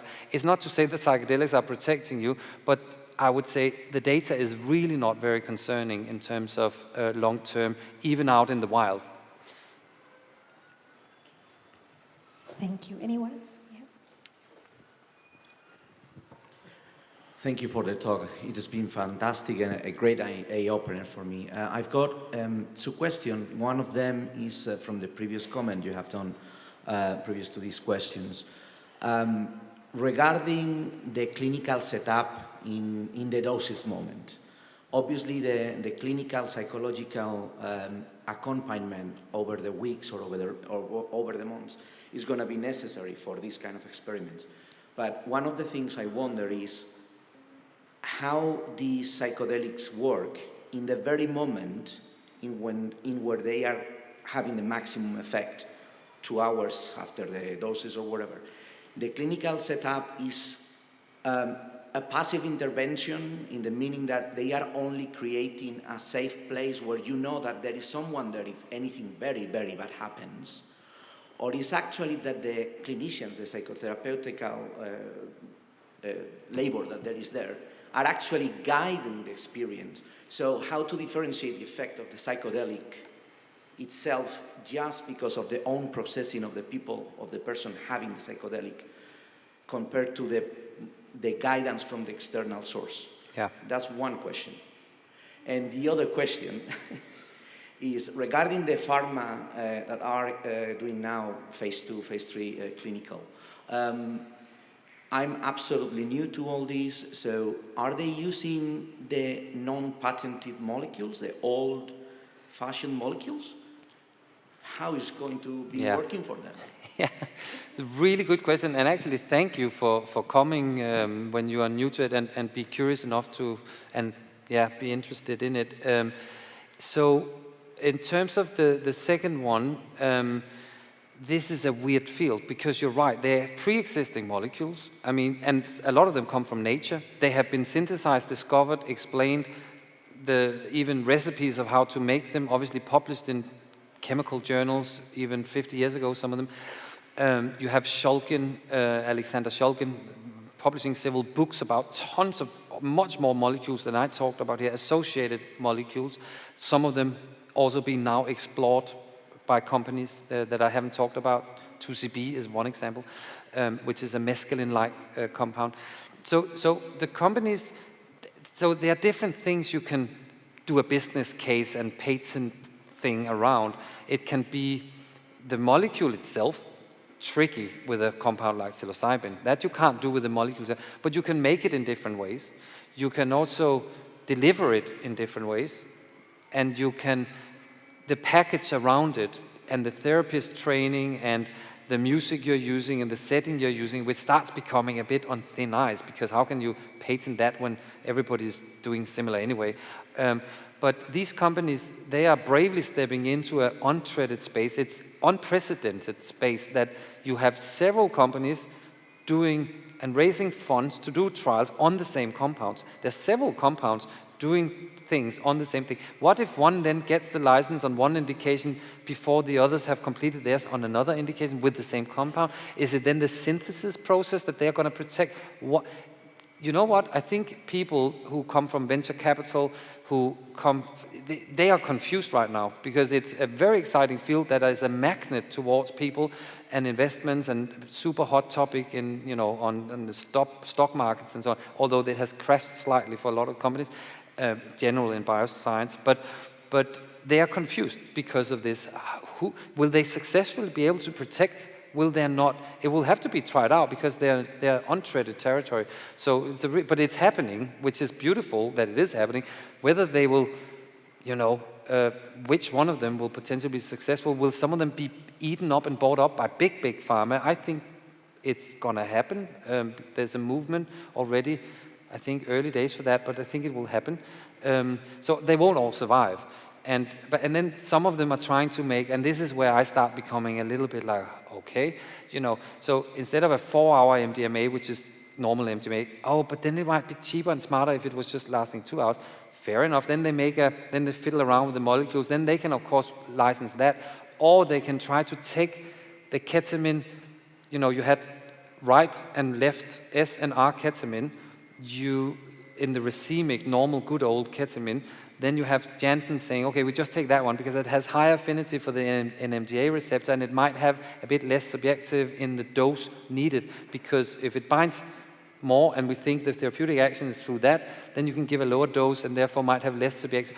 All these things are being explored with all of them in different forms, and some of it is a little bit lame because if you have psilocybin, if you want to develop oral psilocybin that you could just give it as an infusion or an injection, the same drug, and then it would just, you can DMT, you can just give an infusion of it and make it last longer. So it's fair enough they're doing it. It will be smarter if it's all oral and lasts whatever people want, and it shows that this is a perfect therapeutic session size, length, and all that. So all this is happening. You're right, it's weird, but it's nevertheless a very lively field with a lot of investments in it, and a lot of optimistic, maybe over-optimistic, some of them, companies, because of these issues that you... and then the first one again was... the role of the... Oh yeah, what happens in the therapy? How much do we intervene? How much do we engage? How much do we interact? How much therapy is actually done in the peak of the experience of the drug? MDMA, very gentle, very warm, very connected, very easy experience where you can access really difficult material because it's anxiolytic, and also it's empathy and rapport building, infusing. Oxytocin is released by MDMA as well. So you have a very strong bond and a very typically strong therapeutic alliance that is obviously partly drug-induced, but that can help access difficult material and work around it that cannot be accessed in really severe PTSD because of this massive trauma that produces all that anxiety and can't be dealt with. So then you can more gently come back, revisit, work with it. So that's more active. I've never done MDMA therapy myself, but that's how I understand the MDMA work. Psychedelics, much more strange experiences. You don't communicate that much. You check in, you can do some arm holding, there's music to facilitate in a way to ground and and strengthen the structure around it, but also even enhance it. It's built up along the peak of the drug to very sort of powerful music that, but it also contains it. Do you speak a lot? Nah. If people want to, you can, but you often encourage to go back inside, to close your eyes, go back into the state, and go with the flow, go with the experience. So a lot of it is preparation work before, where you encourage and work with people so that they can surrender, go with the experience. If they come into this really, really dark space, where the most tempting thing is to run screaming out of the dark space because it's frightening, in the preparation phase, you work with, be curious, explore it, stay in it. It's not going to kill you. If you die. It's safe, you can die. If the monster is there, look it in the eyes, go through the eyes, go into the monster. So all that sits more in the preparation, and that is a very important part of it. So in the actual session with a psychedelic, you don't do that much active. Often you are actually just sitting there, you are present, you are there as a support. You are a bit more like cabin crew on an airplane. The pilot is the patient and the drug. Yeah, if that is, yeah. Any other thoughts?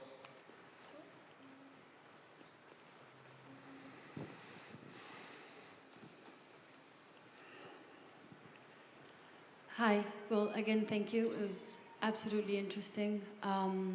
I was wondering if this documentary you've mentioned was Magic Medicine. Is that it? No, Magic Medicine was from our first trial. So really, I like that a lot. But the other one is, there's something similar about them, because I think both of them are following 3 very different patients. Now I might be mixing them up, but it's 2 separate films. Okay. One was done by a guy called, I forgot his name. We played football together. Anyway, lovely guy. He did the first documentary. Humphrey? No, not Humphrey. A very British name. Anyway, that's Magic Medicine. The other one was made by the BBC, and it was on BBC when the trial was published, I think, same time. And then it was on iPlayer where you can watch it, but you need a VPN. And now it's taken off iPlayer, actually. So it's difficult to access. Whether it's going to end up on Netflix, I would almost hope so, because it's actually really good, the one on BBC as well. They're both quite nice. Do you remember the name? It's called the Psychedelic Trial, I think. Okay. So if you Google BBC, the Psychedelic Trial, maybe psilocybin depression, then you're sure, then you're going to find it, but you won't find the actual film. You'll find the website on BBC, but it's no longer there. Okay. My other question is, personally, I have a lot of confidence in using medicine to treat depression, but I've always thought of it kind of like a crutch. You know, if you have a broken leg, a crutch definitely helps, but you need a cast around it. And that cast to me has always been therapy. And I think you've mentioned it, but I didn't really quite grasp it. Do you, like, it's hard for me to think of medical effectiveness if there isn't a parallel therapy working on your, trauma, especially with, I would think so more with SSRIs than with psilocybin. And I was wondering if that's a record you had, whether patients had parallel therapy, or is it just the effect of the medicine?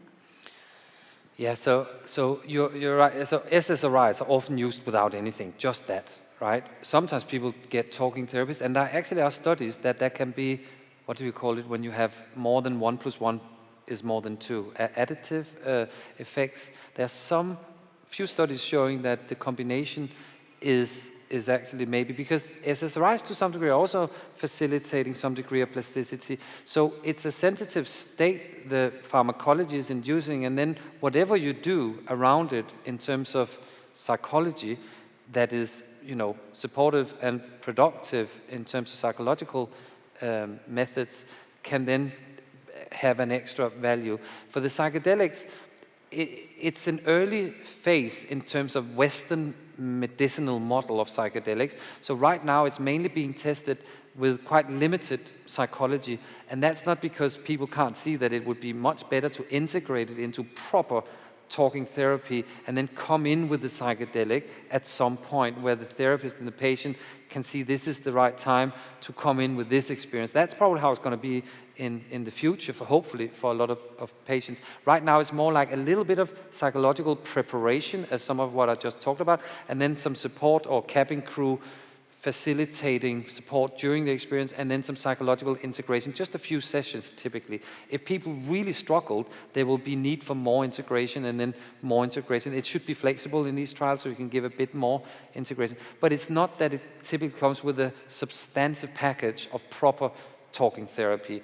There is a paper about our trial, about the psychological model, both described in a, I can tell you after where to find those two papers. And there, Rosalind Watts, who was the lead psychologist on our latest trial, she described an ACE model. It's embody, accept, commit, no, accept. Accept, embody, and... ACE, accept, what is the C? Is it accept, commit? Connect, embody. No. Accept, connect, embody. Yeah, maybe accept, connect, and embody. And so there's ACT, which is, what is ACT? ACT is accept, commit, what is acceptance, commitments therapy. So there's elements of ACT in, and then she developed another model, and that's what they kind of used for our trial. But it's not substantive therapy, it's support around it, but they did use some psychological methods, or not tricks, and that is described in her paper in more detail, and also in Roberta Murphy, who was playing the patient on the picture, but actually is a psychiatrist. She also wrote a paper about the trial where this is described much better than I can here. Yeah.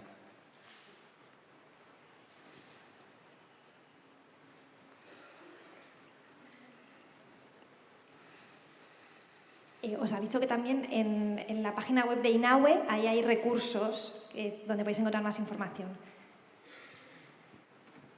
Thank you for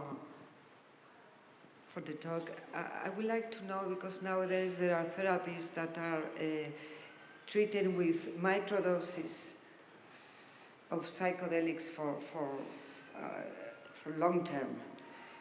Is the level of evidence of such treatments higher than the level of evidence you have shown for these just acute treatments?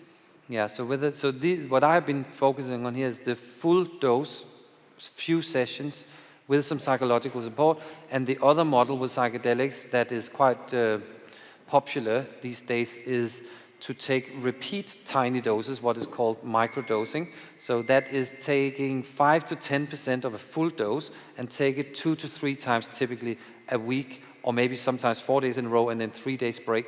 There are different ways of doing it.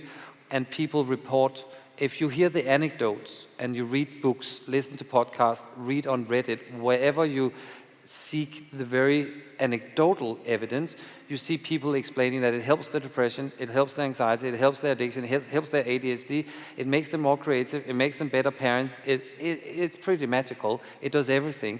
However, there as a clinician and scientist, you start thinking, yeah, okay, let's hold the horses. It's massively hyped. If something is massively hyped, then your expectancy goes through the roof, because you really expect this to work. Also that it's a bit underground, it's a bit counterculture, you kind of need to access the drug, you need to plan your schedule. All that builds into you really wanting this to work. Why else would you, in most cases, break the law, make the effort, and then read all this that stimulates the hype? So you build up maximum expectancy, so you have everything in the book that you need to have maximum placebo effect. And with the beauty about microdosing is that you can blind it, you can control it, because it's so low doses that you don't have these massive subjective experiences. That means you can much easier cheat and blind people, which is a good thing. It's just very expensive to do, and the reason is that they're still scheduled drugs. So instead of having these one-dose sessions in the lab, you need then to have people coming in many times a week for many weeks.